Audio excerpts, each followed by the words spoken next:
vamos trazer uma palavra para abençoar a sua vida, em nome de Jesus. Se aproxime do seu rádio, quero trazer para a sua edificação esta palavra.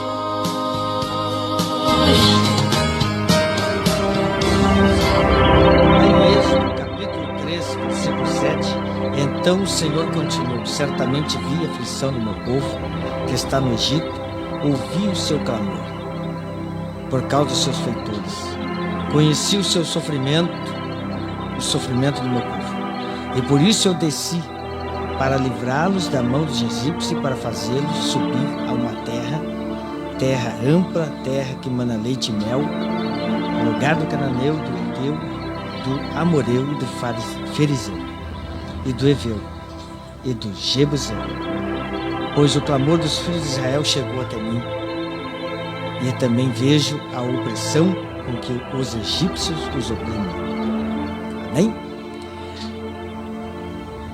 A Bíblia fala que o povo de Israel teve por um longo período escravizado no Egito, e Deus endureceu o coração de Faraó para oprimir o seu povo, porque chega um momento na vida que é necessário um momento difícil para que a gente venha acordar, que muitas vezes a pessoa está aceitando uma situação, está aceitando de repente uma aflição que não foi Deus que mandou, e a pessoa aceitando, e Deus oprimiu o povo para que eles pudessem acordar, porque eles já estavam acostumados com a situação, já estavam conformados, e essa opressão veio através de Faraó. Eles começaram a orar, começaram a buscar a Deus, começaram a reagir, aí eles começaram a tomar uma posição, e Deus levanta Moisés. Deus diz para Moisés aqui nesse texto: eu vi a aflição do meu povo. Olha, Deus está vendo o que você está enfrentando, o que você está passando. Deus vê todas as coisas. E a Bíblia fala nesse mesmo texto aqui: eu ouvi o seu clamor. Enquanto você ora, enquanto você busca, pode ter certeza, Deus está ouvindo. E aqui nesse mesmo texto ele diz: conheço o seu sofrimento. Deus conhece todas as coisas. E olha como é que termina: por isso eu desci. Imagina, por Deus ver, por Deus conhecer e por Deus ouvir o clamor, Deus desceu do céu ali para falar com Moisés. Por causa dessa situação que estava acontecendo, Deus interviu, Deus ele esteve presente. E a Bíblia fala por que Deus desceu. Deus disse: por isso eu desci, para fazê-los subir. Então, você pode estar por baixo, você pode estar caído. Deus desceu para fazer você subir. Para onde, pastor? Nesse texto diz: para uma terra boa, uma terra que mana leite e mel. Agora, nesse texto me chama a atenção a respeito do chamado de Deus. Por quê? As forças militares chamam jovens ao serviço militar. As religiões chamam seus adeptos a participar das suas reuniões. E até mesmo as empresas, as indústrias chamam seus consumidores. Nenhum chamado, porém, se compara ao chamado de Jesus. Jesus disse: vinde a mim e eu vos farei pescador de homens. E nesse texto aqui, quando Deus chama Moisés, aqui no versículo 11, olha o que Deus disse. Então, Deus diz no versículo 10: venha e eu te enviarei a Faraó, para que tire meu povo do Egito. E olha o que Moisés disse: mas quem sou eu para que vá até Faraó? De repente você está ouvindo essa palavra, você está pensando assim: ó, o pastor está falando em chamado, o pastor está falando em obra de Deus, mas quem sou eu? Sou um pecador, não mereço. E a grande verdade é que lá em 1 João 1:8, a Bíblia diz: se alguém disser que não tem pecado, está enganando a si mesmo, e não há verdade na pessoa. Então, é necessário que nós viemos entender que quando Deus chama é com Ele. Moisés: mas quem sou eu? Moisés tinha acabado de matar uma pessoa. Moisés nem acreditava num Deus que ele estava ouvindo agora, mas ele estava vendo Deus. E quando ele vê Deus, ele: quem sou eu para que vá a Faraó? E Deus disse: não importa quem é você, eu serei contigo. Quer dizer, tu não vai sozinho, eu estou indo com você. Mas Moisés, ele continua dando pretexto. E é o que muitas pessoas fazem hoje. Deus, escute, você que está me ouvindo, Deus está te chamando. Mas quanto tempo você vem dado pretexto, você vem colocando aí num obstáculo, né? Moisés lhe diz assim, ó, mas Senhor, e se perguntarem o teu nome? Isso está lá no versículo 13 em diante. E se perguntarem o teu nome, o que eu vou dizer para esse povo? O que eu vou falar para esse povo aí? Que eles podem perguntar. E Deus disse, Moisés, diz para o povo que o eu sou me enviou. Como assim? Eu sou a cura, eu sou o pão da vida, eu sou a água da vida, eu sou a solução, eu sou tudo aquilo que você precisa, porque eu sou o Deus que fez o céu e a terra. O eu sou me enviou. Mas Moisés, ainda colocando obstáculo, no capítulo 4 diz, mas Senhor, esse povo não vai acreditar em mim, eles não vão crer. E aí Deus diz para Moisés, mas Moisés, o que você tem nas mãos? O que você precisa para o milagre acontecer já está nas suas mãos. O que você tem em suas mãos, Moisés? Moisés, eu tenho um cajado. Joga o cajado no chão. E ele larga o cajado no chão, o cajado vira uma serpente. Moisés fica assustado, mas ao mesmo tempo ele começa a entender. Esse povo vai ver milagre e por isso eles vão crer. Mas Deus diz, Moisés, coloca a mão no teu peito.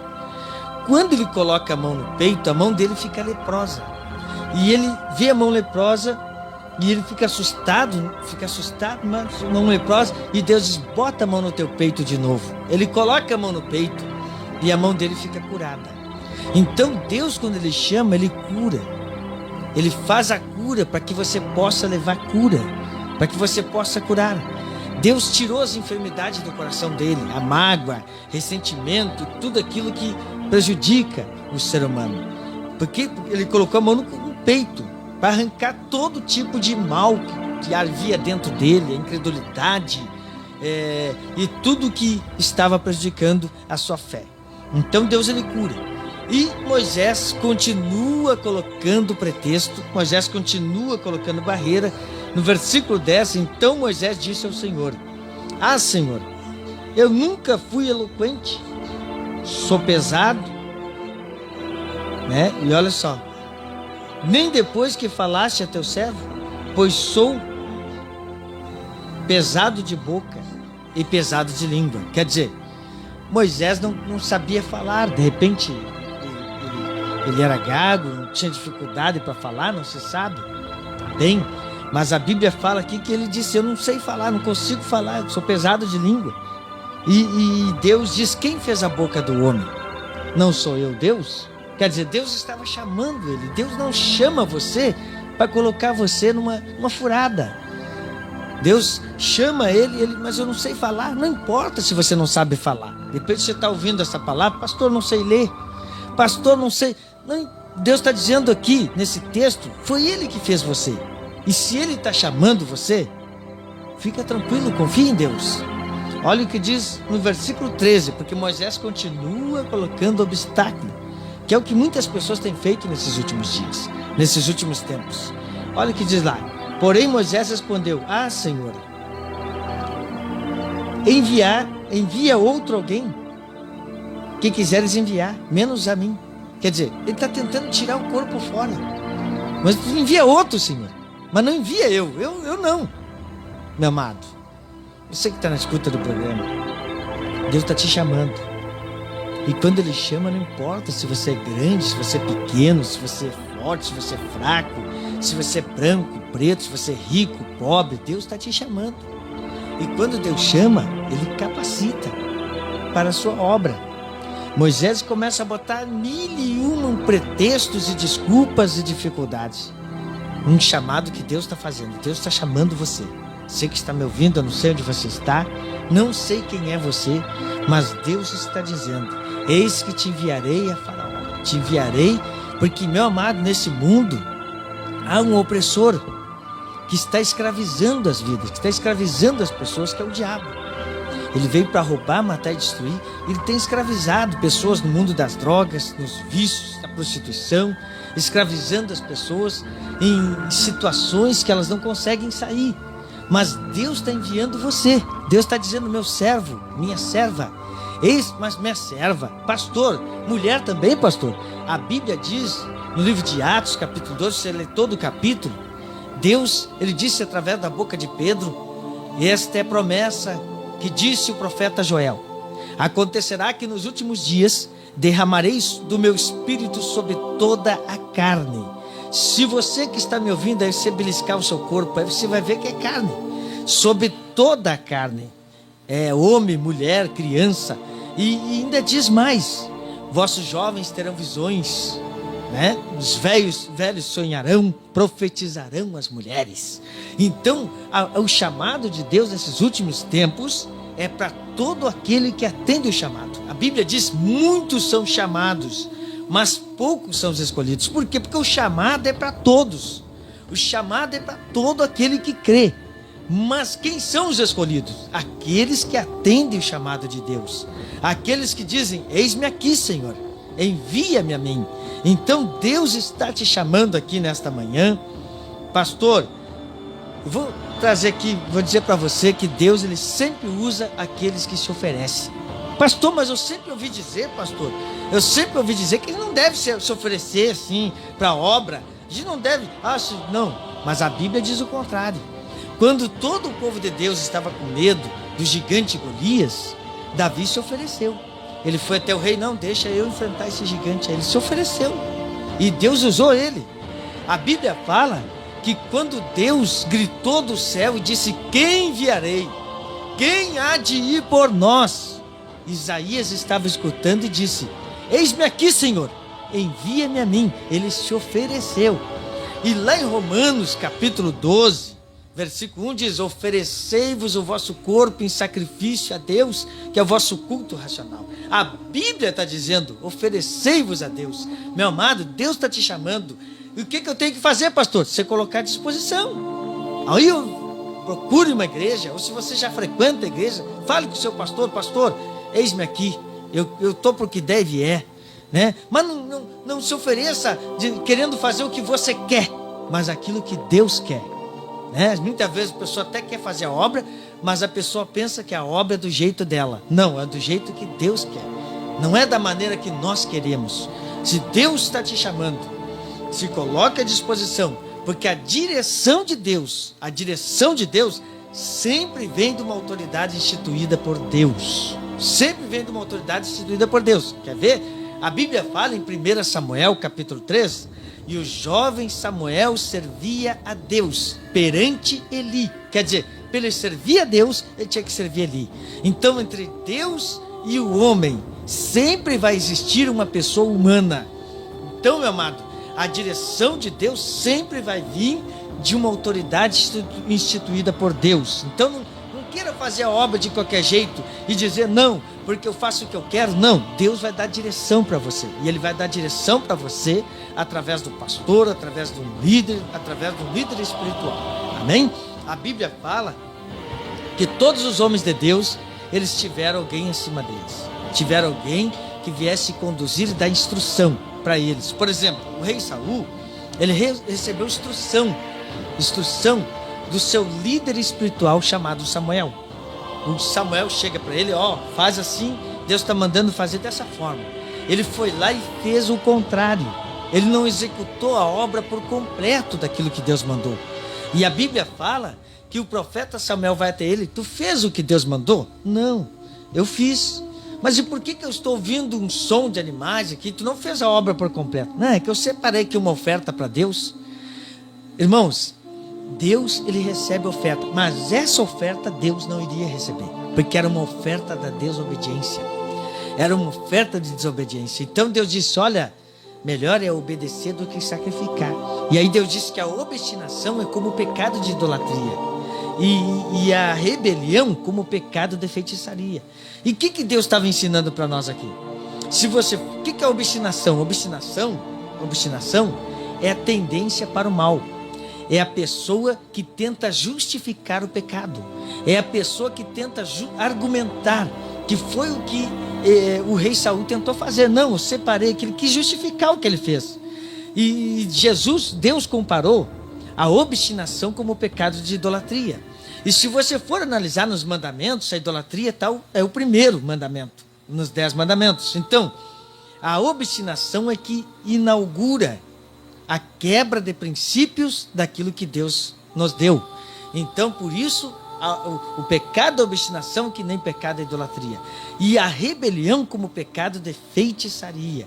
Pastor, por quê? O diabo, ele se rebelou contra Deus.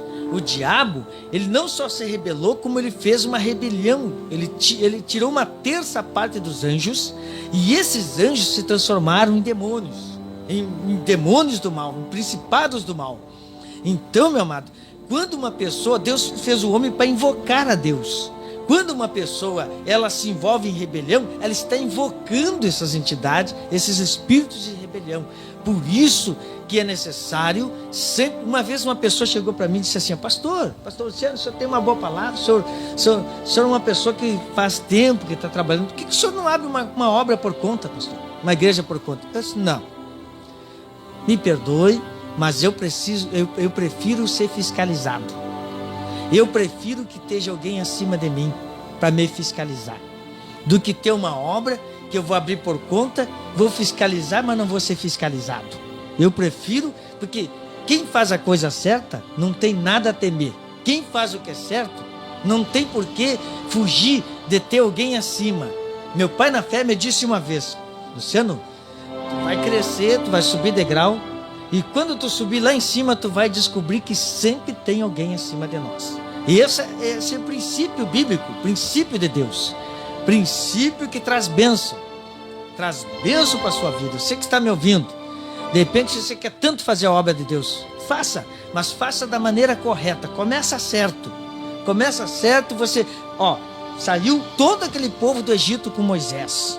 Mas só 2 entraram na terra prometida daquele povo que saiu com Moisés, porque esses 2 caminharam com Josué, que ficou o sucessor de Moisés até o final.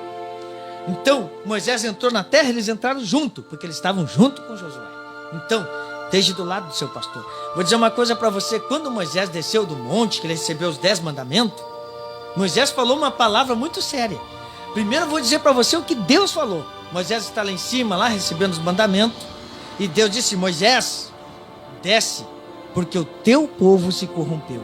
Deus não poderia dizer o meu povo? Poderia, é o povo de Deus. Mas Deus disse: Moisés, desce, porque o teu povo se corrompeu. Por quê? Porque Deus colocou Moisés como responsável daquele povo. Quando Moisés desceu, Josué estava esperando. E o povo tinha feito o bezerro de ouro. Quando Moisés desceu do monte, olha o que Moisés falou. Moisés diz assim: aqueles que são de Deus, passem para o meu lado. Quer dizer, quem era de Deus tinha que estar do lado do seu líder, do lado do seu pastor. Então você que quer fazer a obra de Deus, existe oportunidade? Existe, mas é que muitas vezes a pessoa quer fazer a vontade dela, e não a vontade de Deus. Às vezes a pessoa quer subir de elevador. Suba por degrau, passo a passo. Não queira subir muito rápido, não. A própria Bíblia fala: não tenha pressa em ser pastor. Tem uma passagem que fala no Velho Testamento. Noutra oportunidade eu vou trazer esse texto aqui. Então, muitas vezes a pessoa chega numa igreja, ela tem pressa, ela quer, vamos supor assim, alcançar algo que tem que passar por etapas, né? Existe uma preparação do próprio Deus para nós chegar na situação, amém? Quando eu me tornei pastor, que eu assumi minha primeira igreja, eu pensei assim: sou pastor, assumi uma igreja, e aí eu descobri uma coisa. Eu assumi uma igreja, mas eu ainda não era pastor. Eu aprendi a ser pastor. Por incrível que pareça, amado. Eu me tornei, eu era lá pastor, mas eu aprendi a ser pastor. Com o tempo. Porque eu me tornei, era muito salgado, tudo era muito salgadão, né? E Deus foi me tratando. E eu aprendi a lidar com tudo que é tipo de pessoas, né? A gente tem que aprender a lidar com as pessoas. A gente tem que saber lidar com as pessoas. Não é porque eu estou certo que eu tenho que falar as coisas de qualquer jeito. Só porque eu estou certo. Eu tenho que saber falar. Então você que está me ouvindo, né? Deus está trazendo uma palavra aqui sobre o chamado de Deus nesta manhã. O chamado de Deus. Deus está chamando você. Amém?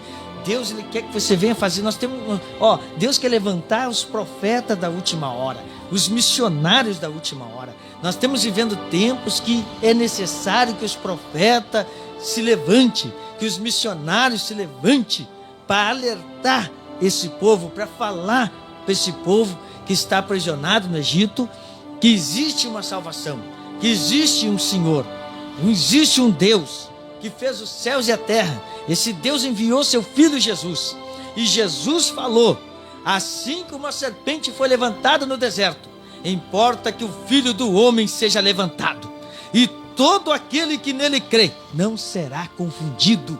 Então Deus tem salvação para você, Deus tem salvação para você. Mas Deus está chamando aqui pessoas que estão na escuta. Deus está chamando pessoas que estão na escuta. Pastor, Deus não me chamou ainda, pastor. Deus já te chamou há muito tempo, meu amado. Ele disse: vinde a mim, vós que estáis cansados, sobrecarregados, eu vos aliviarei. Mateus 11, 28. E ele também disse: aquele que vem a mim, de maneira alguma eu jogarei fora. Esse Jesus te chamou. E ele disse: pregues a minha palavra em tempo e fora de tempo, diz a Bíblia. Então muita gente pensa: ainda não é o tempo, ainda não é a hora. Em tempo e fora de tempo. Então Deus está te chamando, mas é necessário que você esteja congregado numa igreja, é necessário que você esteja envolvido com os irmãos, congregado com a igreja, porque às vezes a pessoa: eu quero ser trabalhar na obra, quero ser um pastor, mas não quero me envolver. A Bíblia diz em Provérbios 18 que o solitário, aquele que anda sozinho, procura o próprio interesse e vai contra a verdadeira sabedoria. Então, não é bom estar sozinho. Mas se eu me envolver lá... Não, é necessário para que você adquira experiência, para que você possa aprender, para que você, no meio do povo, no meio das pessoas, você veja, né? Você possa entender o povo. Porque quem não entende o povo, não sabe o que o povo está passando. Então, meu amado, né? Quando a Bíblia fala que o solitário procura o próprio interesse, vai contra a verdadeira sabedoria, a Bíblia também diz em Eclesiastes, né? Melhor dois do que um. Porque se um cair, o outro levanta o seu companheiro. Mas ai daquele que estiver sozinho. Porque se ele cair, quem o levantará? O próprio Jesus falou: se 2 ou 3 aqui na terra concordarem acerca de qualquer coisa que pedir, meu Pai que está no céu vai conceder. E o próprio Salomão, ele fala que o cordão de 3 dobras, se dois resistir contra um, os dois vão vencer. Porque o cordão de 3 dobras não pode ser quebrado. Por quê? Porque quando tem 2, Deus está no meio. De 2 que concordam, eu me refiro. Deus está no meio. Então, meu amado, Deus gosta da concordância. Mas para ter concordância, às vezes é necessário. Há conflitos, sim, faz parte. Tem pessoa que se escandaliza quando há um conflito entre irmãos, uma briga, uma desavença entre irmãos ali. Mas a Bíblia fala, em Atos 15, se você ler todo o capítulo, que os discípulos tiveram uma discussão tremenda. Uma discussão, os apóstolos, por causa de doutrina, e chegaram a uma conclusão. Mas se não tivesse aquela situação ali, não chegariam na conclusão. Teve outra ocasião que os discípulos estavam discutindo sobre qual era o maior, qual era o mais importante. Aí Jesus chegou no meio e disse: quem quiser ser o melhor. Mas se teve a discussão para que tivesse a revelação da vontade de Deus. Então, a obra de Deus também envolve isso. Haverá momentos que você vai ter conflitos. O confronto é necessário, porque quando há o confronto, há a revelação daquilo que é certo. Há momentos da vida, eu não vou dizer que você vai estar debatendo, não, mas há momentos na vida. Por exemplo, eu aceitei Jesus, eu carregava uma pasta cheia de arma, e eu tinha uma caminhada não muito boa, não muito agradável. E também eu ficava de segunda a sexta, a domingo, numa casa abandonada, né, bebendo, fumando, jogando truque e tudo mais. Nós ficava até 5 horas da madrugada, 5 horas chegava em casa, né? E era todos os dias chegava nesse horário. Nós íamos bailes, festas, e Deus entrou na minha vida. Mas Deus entrou na minha vida através de um confronto. Se a pessoa que conversou comigo não me confrontasse, eu não estaria aqui falando com você. Tem pessoa que diz assim: religião não se discute, e futebol não se discute. Eu discordo. Há momentos na vida que é necessário alguém nos confrontar naquilo que nós pensamos, porque eu tinha um pensamento. Meu pensamento era, não, isso aqui não tem problema nenhum, né? Eu ser de Deus, não preciso ir na igreja, não preciso, eu tenho essa vida aqui, isso aqui não vai me levar para o inferno, isso aqui não vai fazer eu perder salvação. E aí o irmão que falou comigo foi usado por Deus para me mostrar outra direção. E aí ele trouxe esse argumento bíblico que eu comecei a ver, não, peraí, eu estou errado. Aí aceitei Jesus. Mas se ele não me confrontasse, eu não estaria aqui falando com você. Então há momentos que é necessário sim. Amém? Deus está te chamando. Deus está te chamando, meu irmão. Não tenha medo. Não tenha medo se você não tem, não sei falar, eu sou uma pessoa simples. Deus gosta da simplicidade. Deus gosta que você, né? Não é porque eu sou simples que eu não vou ter uma vida melhor, não vou crescer na vida. E ser simples mesmo assim. Porque, meu amado, eu conheço pessoa que é bem sucedida e é simples. Conheço pessoa que não tem nem onde cair morto e exaltado, né? Não pode ver os outros crescer, que fica perturbado, né? Ó, tá roubando, ó, fulano lá. Então, meu amado, vou dizer uma coisa para você, para Deus não tem isso aí. Essa questão de posição social, para Deus não existe isso. Existe a pessoa que tem o coração voltado para Deus, independente da sua condição social. Amém? Então, Deus está te chamando, tá? Eu quero que você fique com essa palavra. Não coloque pretexto, não coloque dificuldade, assim como Moisés, que começou a dizer, eu não sei falar, um via outro, o que vão dizer? Não vão acreditar em mim. Meu amado, eles têm que acreditar no Deus que você serve. Amém? Se você, porque por isso que João Batista diz, é necessário que ele cresça e eu diminua. Quer dizer, é necessário que ele apareça. Para ele aparecer, eu tenho que diminuir. Então, deixa Deus aparecer. É só isso que você tem que fazer. Falar de Deus, mostrar quem é o teu Deus, e Deus vai te levantar em nome de Jesus. Amém? Fique com essa palavra em nome de Jesus.